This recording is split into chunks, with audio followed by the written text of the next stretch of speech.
Last week, Mr. David Brooks, he wrote a piece called The Paradox of Gender Divide. He observed that in the Nordic countries, where gender equality is the highest, many women exercise their choice and opt out of the corporate rat race. So the greater the gender equality, the fewer the number of corporate managers, female corporate managers, and that's the paradox. In education, we encounter similar paradoxes too, and I think there are at least two. The first paradox is that of meritocracy. Meritocracy recognizes talent and ability over wealth and circumstances of birth. It motivates society to work hard. It encourages us to develop our talents and put our talents and strengths to good use. And this approach has uplifted many families over the decades. Many members of the House would have benefited from this approach and this philosophy. And as families do well, they spare no effort, and they do well, they believe in meritocracy, and therefore they spare no effort investing in their next generation, including enrichment classes from a very young age.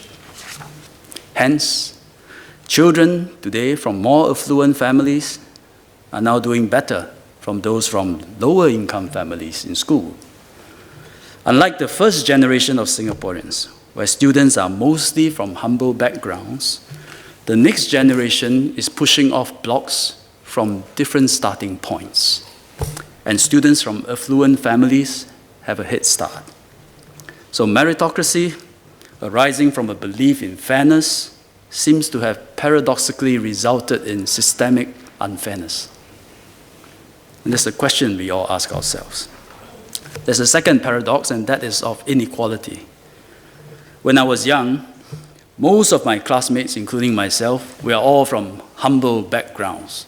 So just by the sheer law of probability, some of us end up as top performers in school, but there's sheer law of probability.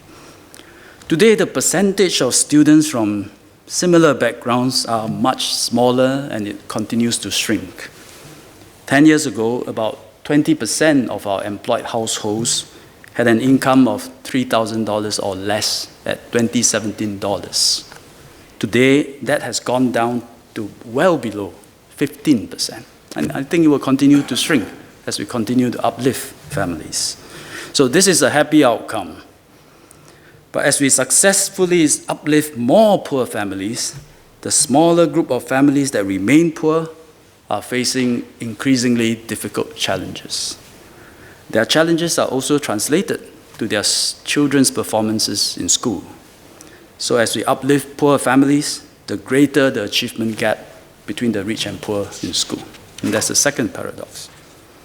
And as we confront these paradoxes, we question if our policies and approaches have run their course, and perhaps it is time to slaughter some sacred cows, take a fundamentally different approach. It depends on which cows you are thinking of slaughtering, I think. For some, maybe. For some, the answer, I think, is no. Paradoxes make us think hard about our challenges and our choices, but we can resolve these apparent contradictions. You take the gender divide debate in Nordic countries. They provided more equal opportunities to men and women, but women chose not to be like men. And so there's no contradiction in both greater equality and fewer female corporate managers.